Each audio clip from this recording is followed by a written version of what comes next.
Sungguh bejat aksi pasangan suami istri ini. Mengajak anaknya Kinan, bukan nama sebenarnya, yang berusia 17 tahun untuk melakukan hubungan badan bersama keduanya. Pasangan suami istri tersebut yaitu Mira, perempuan berusia 39 tahun, dan Rahmat, lelaki berusia 43 tahun. Diketahui Mira dan Rahmat menjalin hubungan pernikahan selama 3 tahun. Sebelumnya Mira juga pernah menikah dengan Subardi dan sudah bercerai sejak 8 tahun yang lalu.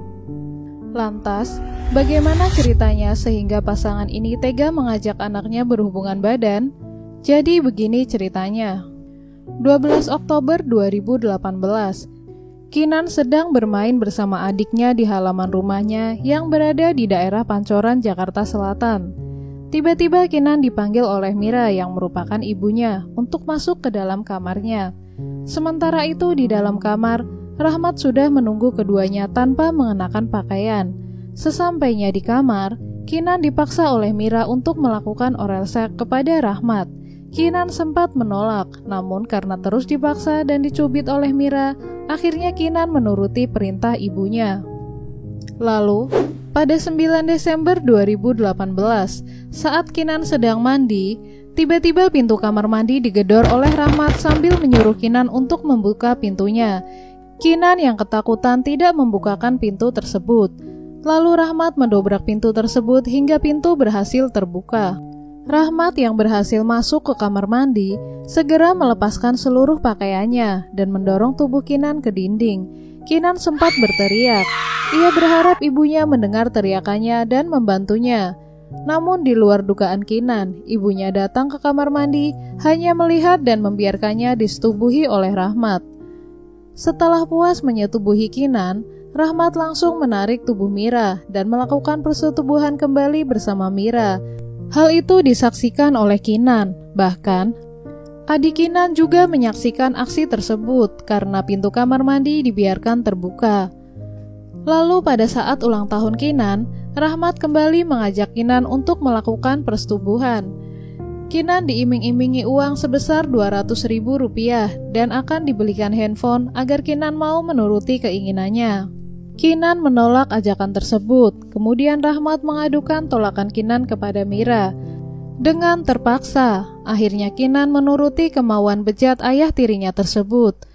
Usai puas melakukan perbuatan tersebut lagi dan lagi, Rahmat mengancam Kinan untuk tidak menceritakannya kepada siapapun. Kinan yang sudah geram dengan perilaku ayah tirinya tersebut, lantas bercerita kepada ayah kandungnya, yaitu Subardi. Subardi yang tidak terima mendengar cerita dari anaknya, lantas melaporkan Rahmat dan Mira ke polisi. Pada tanggal 14 Januari 2019, begitu menerima laporan, polisi langsung menangkap Mira dan Rahmat di rumahnya. Setelah ditangkap, keduanya mengelak bahwa telah melakukan perbuatan tersebut dan malah melempar kesalahan kepada Kinan. Mira mengaku bahwa sudah tidak tahan dengan kenakalan Kinan. Sampai-sampai Kinan dititipkan kepada kakeknya.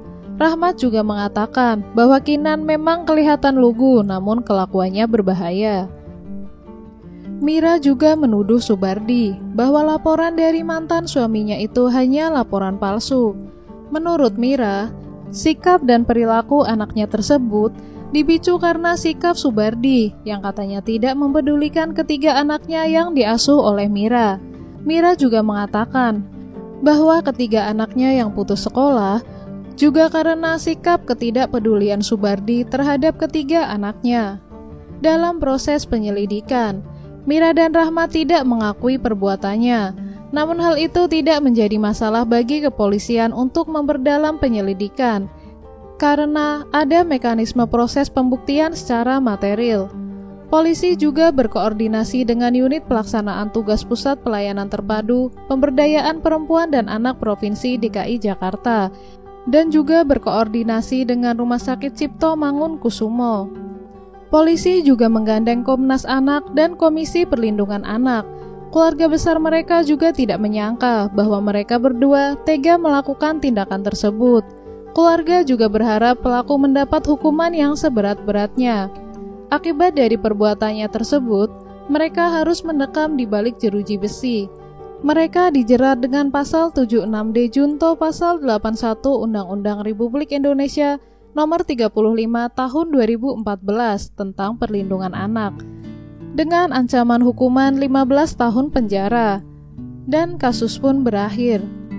Oke kawan Via, itu tadi kasus seorang ayah tiri dan ibu kandung yang tega melecehkan anaknya sendiri di depan adiknya sehingga membuat anak tersebut trauma.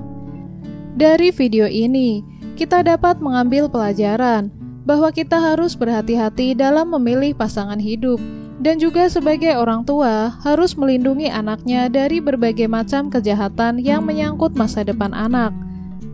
Untuk kalian yang memiliki pendapat dan informasi lebih lengkap, bisa banget nih komen di kolom komentar. Sekian video dari saya. Kalau kalian suka video ini, jangan lupa like, komen, dan subscribe. Terima kasih kawan-kawan yang sudah menonton sampai akhir video. Semoga harimu menyenangkan, dan sampai jumpa di kasus berikutnya.